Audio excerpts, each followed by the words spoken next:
kaya ng ating oras, inshallah. Every week, mayroon tayong 2 hours. So dito ngayon, inshallah subhanahu wa ta'ala, mag-umpisa tayo sa al-wahdatu thaniya, sa kanyang pamagat na or unwan na al-usra. So dito tayo sa al-hiwarul awwal. Sa umpisa ng al-wahdatu thaniya ng chapter 2 ay nag-umpisa kaagad sa al-hiwar. Automatic first conversation kaagad sa lesson 2 dito sa chapter 2 ay patungkol sa al-usra. So ang atin pong instructions ay unzur, wastami' wa a'id. Unzur, ibig sabihin ay tingnan mo ng mabuti ang mga nakasulat dito. Pagmasdan mo ng mabuti ang mga nakasulat dito sa aklat. Pangalawa, wastami', pakinggan mo ng mabuti at makinig ng mabuti. Ibig sabihin ng istami', magkaiba yung isma' at saka istami'. Yung isma' mula sa sami'a na fi'lul madi, past tense or pang nakaraan na sami'a. Ibig sabihin ng sami'a, nadinig. At yasma'u ang kanyang present tense. Yasma'u, kasalukuyang kasalukuyang nadinig. Kapag sinabi nating command tense, isma', okay? Ibig sabihin ng isma', pakinggan mo. Pag sinabi nating istama'a, yastami'u, istami', iba po yun. Istama'a, ibig sabihin ay kanyang pinakinggan na may kasamang konsentrasyon. Okay? So kapag sinabi nating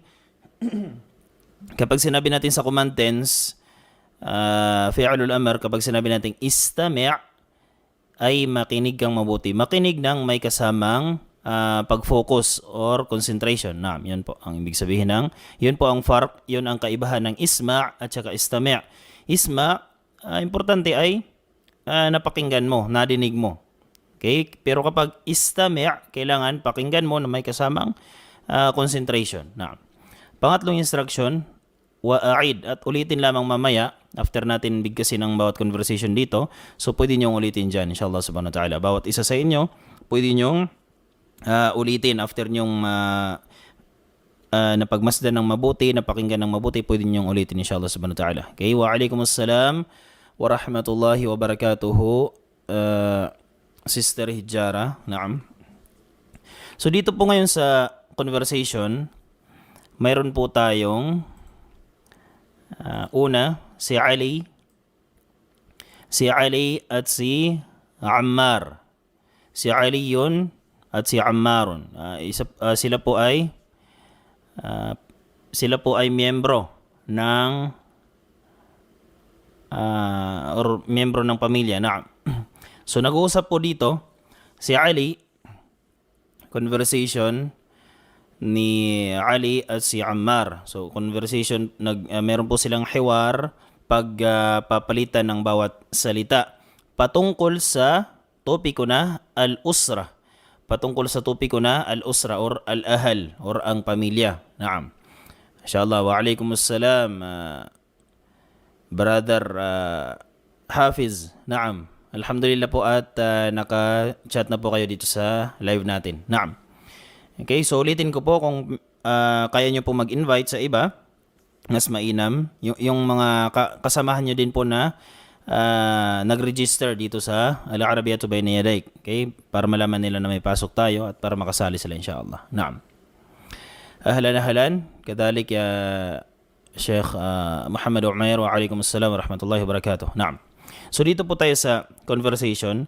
Ang conversation po natin dito, meron pong dalawa, first at second person. First person po ay si Ali, second person ay si Ammar. Naam, Ammarun. So nag-uusap po silang dalawa patungkol sa al-usra. Si Ali ay ini-introduce po niya, pinapakilala niya ang bawat miyembro sa kanyang pamilya. So umpisahan po natin, inshallah.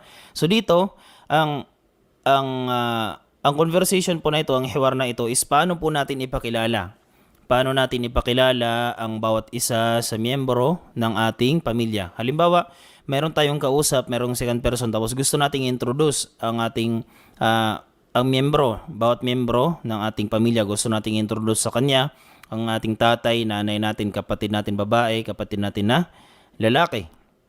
Paano tayo mag-i-introduce? Na. So dito, sabi ni Ali, Assalamu alaikum. Okay? So ulitin natin kapag tayo ay nakikipag-usap, kung tayong unang nagsasalita, okay? Kung tayong unang nagsasalita, mas mainam na tayo yung unang bumati din. Naam, batiin natin ang ating second person, ang bati na ginagamit sa Islam. Okay? At pinakamas mainam na kumpletuhin natin. Naam, sapagkat dito sa aklat ay hindi siya kumpleto. Assalamualaikum lamang, pinakamainam na kumpletuhin natin. Assalamualaikum warahmatullahi wabarakatuh. Or Assalamualaikum warahmatullahi ta'ala wabarakatuh. So sumagot po ang second person. Sumagot dito si Ammar. Okay, ang unang nagbati ay si Ali. At sumagot si Ammar, wa alaikumussalam. So mas mainam kumpletuhin natin din ang kasagutan. Wa alaikumussalam warahmatullahi wabarakatuh. Okay? Okay, welcome po Sister Radipa. Naam. Sabi ni Ali, itong nakikita natin dito sa kaliwang banda, may nakikita tayong mga larawan dito. Naam. May nakikita tayong mga larawan. Before po natin ito bigyasin ng hiwar, bigyan po muna natin ng kahulugan ang bawat larawan dito. Naam. So sa pinakauna dito sa pinakaitaas, meron tayong dalawang larawan. Una sa left side, pangalawa sa right side. Ang sa left side is kung babasahin po natin yan is jaddatun. Kung gusto nating lagyan ng patinig haraka sa dulo. Okay? Sasabihin po nating jaddatun. Naam. So lakihan po natin kaunti ang screen. Naam. So ganyan. Okay? Na may malinaw po sa inyo. Naam. Okay. So dito po sa left side, jaddatun, ibig sabihin ng jaddatun ay lola. Naam. Ibig sabihin ng jaddatun ay lola. Kapag lalaki, lolo, or grandmother is jaddatun. Pag grandfather, tatay ng ating magulang, sasabihin nating jaddun. Wala na siyang ta'u ta'nith al-marbuta. Jaddun. Naam. Kung babae is jaddatun. Kung grandmother. Naam. Jaddatun. Ganyan po kung lola. Kung lolo, alisin lang po natin ang ta'u ta'nith al-marbuta. At yung dal na may tashdid, lagyan natin ng dhammatan. Jaddun, yan po ang grandfather or lolo. Naam. Sa ibaba, meron po tayong lalaki dito na ang kanyang pangalan ay si Adnan. Okay, mashallah. Pangalan ng lalaki na si Adnan. Si Adnan. Naam. Adnan. At sa right side naman, si Sa'idah. Ang pangalan ng babae sa right side, si Sa'idah. At mamaya malalaman natin kung sino yan silang dalawa. Okay? At dito meron tatlo. Meron tatlo dito sa ibaba. Okay? May arrow po dito. Arrow. At nakalagay is akhun. Ibig sabihin ng akhun ay kapatid na lalaki. At may arrow din po dito sa kaliwang banda. Nakalagay po dito is ukhtun. Ukhtun is kapatid na babae. At sa gitna, may nakalagay na Ali. Ali yun. Ibig sabihin, yan po si Ali. Yan po yung nagsasalita dito sa conversation. Siya po yung first person. So, ang kapatid niya, si Abala. Naam. At si Isa, ang lalaki. Kapatid niyang babae, si Abala. Lalaking kapatid, si Isa. Naam. So, dito po tayo ngayon sa conversation. So, paano po natin ipapakilala? So nagsalam po si Ali, Assalamu alaikum warahmatullahi wabarakatuh. At sumagot po yung second person, si Ammar, Wa alaikumussalam warahmatullahi wabarakatuh. At si Ali po ang unang nagpakilala. Sabi niya, Hadhihi suratu usrati. Hadhihi suratu usrati. Sabi niya, itong nakalagay daw po dito sa left side, ito yung larawan ng aking pamilya. Hadihi suratu usrati. Hadihi suratu usrati. Okay, sura is larawan. So kung durugtungan natin larawan ng aking pamilya, ilalagay natin yung al-usra. Pero alisin natin yung alif walam. Kung sasabihin natin suratul usra, sasabihin natin halimbawa, kung sasabihin natin hadhihi suratul, kung ito yung gagamitin natin yung sa taas na title natin, al-usra, yung kanyang main word, may alif walam. Naam. Kung sasabihin natin hadhihi suratul usrati, ibig sabihin ay ito ay larawan ng pamilya. Ito ay larawan ng pamilya. Pero hindi po natukoy kung kaninong pamilya yan ang nakalagay diyan sa larawan. Hindi po natukoy. Kung gusto natin tukuyin na ating pamilya natin, alisin po natin ang alif walam na nakalagay dito. Okay? Alisin po natin ang alif walam na nakalagay dito. So, ang maiwan ay usra. Naam. Maiwan ay usra. At yung ta sa dulo, ta o ta'nithil marbuta, dagdagan po natin siya ng ya al-mutakallim. Ya al-mutakallim, yan po yung ya na tumutukoy po sa first person, na ibig sabihin ay ana, ako. Naam. So, yung ta ay magiging maftuh na po siya, mau-open na po siya. Mula sa marbut, ta'ul marbuta, magiging ta'ul maftuhan na siya. Durugtungan natin ng ya. At yung ya ay sukun. Yung ya ay sukun. Before po ng ya, yung sa ta, gagawin po natin kasra. So, ngayon, sasabihin natin hadhihi. Okay? So ngayon ay hadhihi suratu, naam.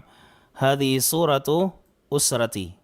Hadhihi suratu usrati. So ngayon ang kanyang kahulugan ay ito ay larawan ng aking pamilya. Ito ay larawan ng aking pamilya. Naam. So ngayon ay tukoy na po kung kanino ito larawan. Naam. So sabi ni Ali, hadhihi suratu usrati, ito ay larawan ng aking pamilya. Sumagot si Ammar, sabi niya, Masya Allah. Okay? Sabi niya, Masya Allah. Gagamitin po natin ang Masya Allah kung tayo ay namangha. Naam. Tayo ay namangha sa isang bagay, ganyan. O isang pangyayari. So sabi niya, Masya Allah. Kapag tayo ay na-amaze. Naam. So sabi niya, Masya Allah. At nagtanong po si Ammar, sabi niya, Man hadha? Sabi niya, man hadha? Ang tinuturo po niya dito sa pagsabi po niya ng man hadha is ito. Ito po ang kanyang tinuturo. Naam. Yan po ang kanyang tinuturo. Nang nagsabi siya ng man hadha, ibig sabihin ng man hadha, sino yan? Kung lalaki kung ang tatanungin natin ay lalaki, kung ang tinuturo natin ay isang lalaki, ang gagamitin natin ay hada. Sapagkat ang hada ay ismu isyaratin liqaribil mudhakkar salim aqilan aw ghayra aqil. Ibig sabihin ng hada, ismu isyaratin, yan po ang ginagamit nating isim para sa pangtukoy or panturo ng malapit sa atin na bagay man or tao. Naam. Ibig sabihin ng aqil, mayroon man siyang, ibig sabihin is living things man siya or non-living things. Importante ay malapit lamang sa atin. Ibig sabihin, ito or yan. Naam. So, nagtanong si Ammar, sabi niya, sino yan? Sino yan? Ito ang kanyang tinuturo, itong may arrow. At sumagot si Ali. Naam, sumagot si Ali. Sabi ni Ali, Hada, sabi niya, Hada walidi Adnan wa huwa muhandisun. Naam. So dito po tayo muna sa walidi. Kapag sinabi nating walidun, naam. Kapag sinabi nating walidun, ang kahulugan po niya ay ama, walidun, or abun.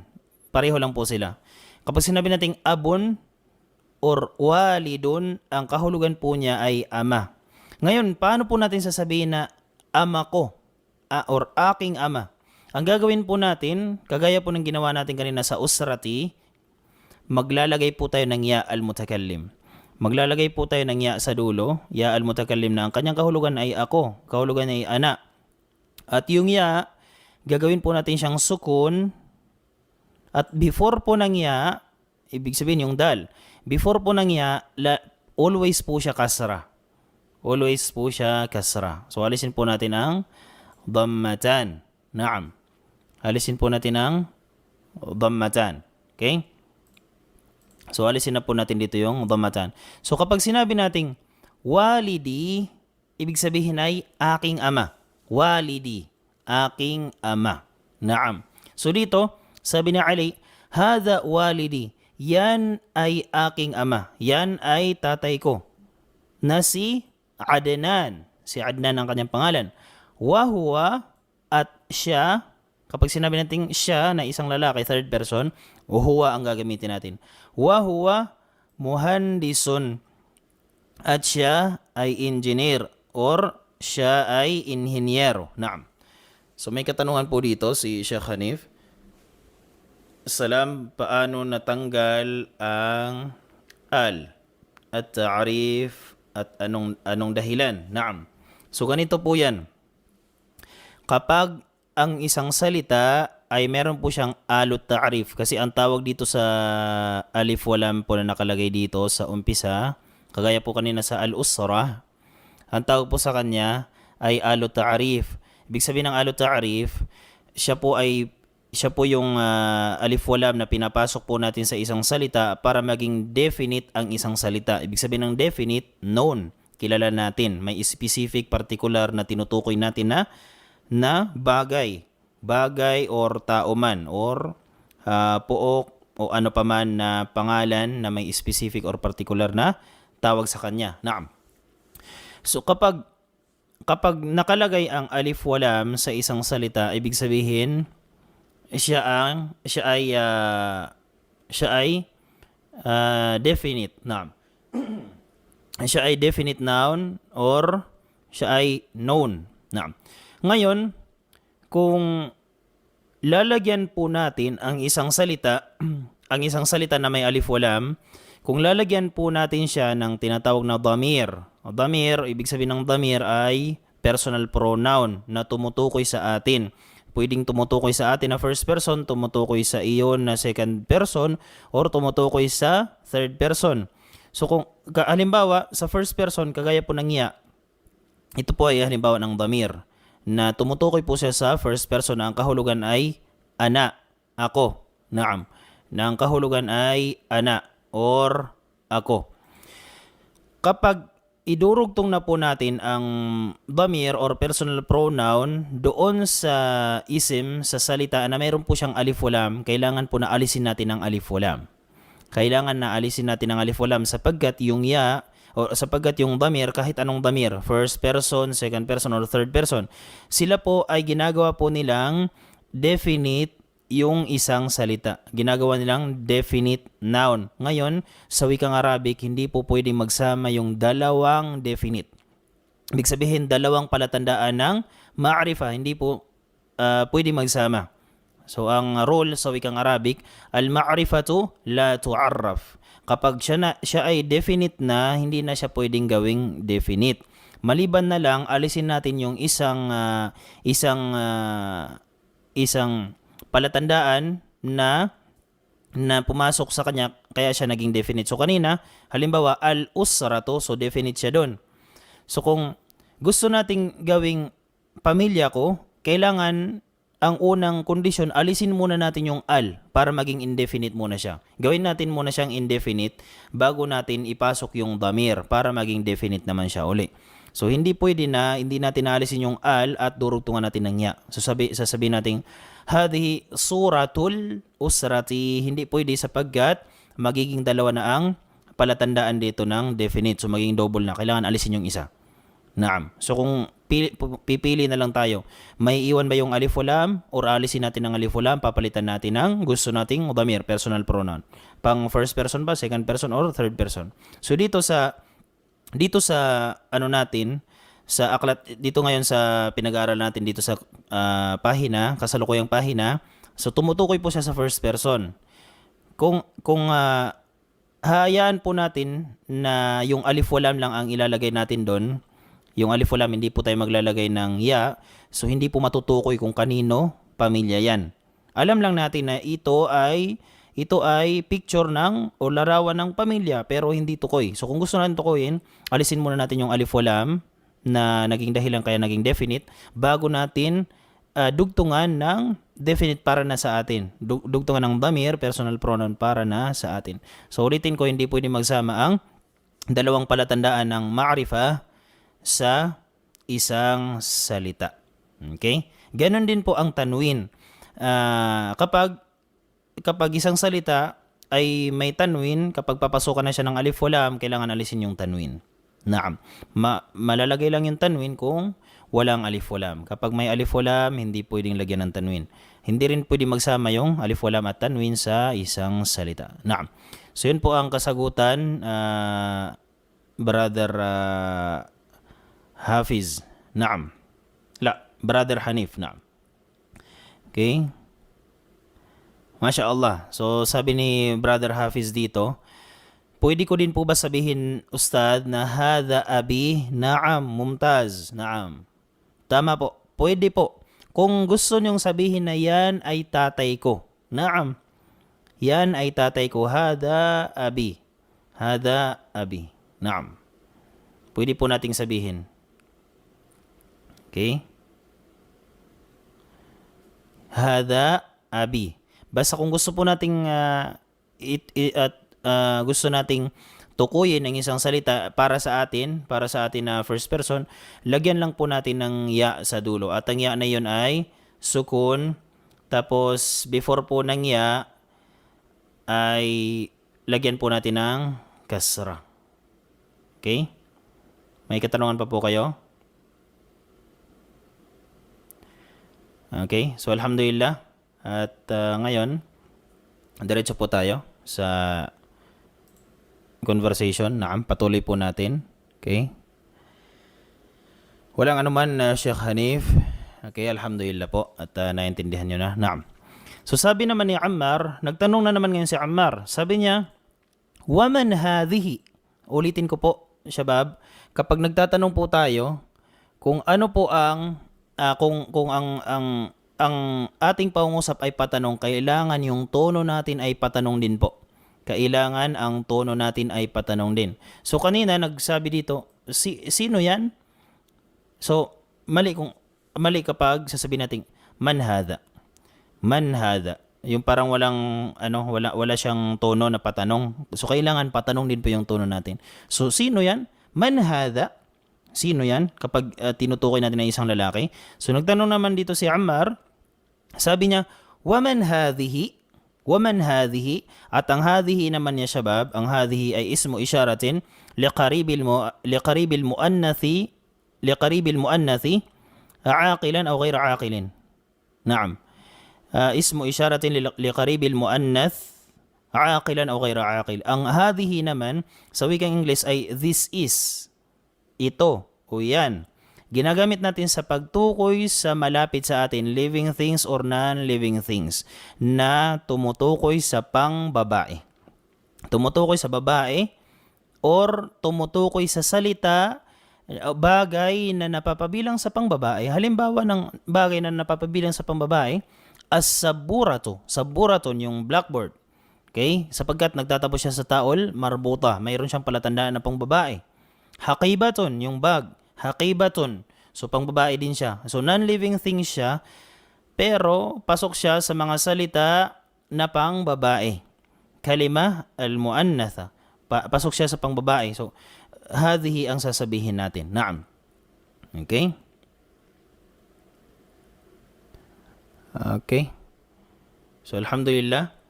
So, dito ngayon, sabi ni Ammar, waman hadhihi? At sino naman yan or sino naman ito? Ang tinuturo po niya dito, ang kanya pong tinuturo nung nagtanong siya ng waman hadhihi ay ito po ang kanyang tinuturo. Naam. Okay? Yan po ang kanyang tinuturo. Naam. Tinuturo po niya si Sa'idah. Naam. So ngayon, ano ang sabi ni Ali?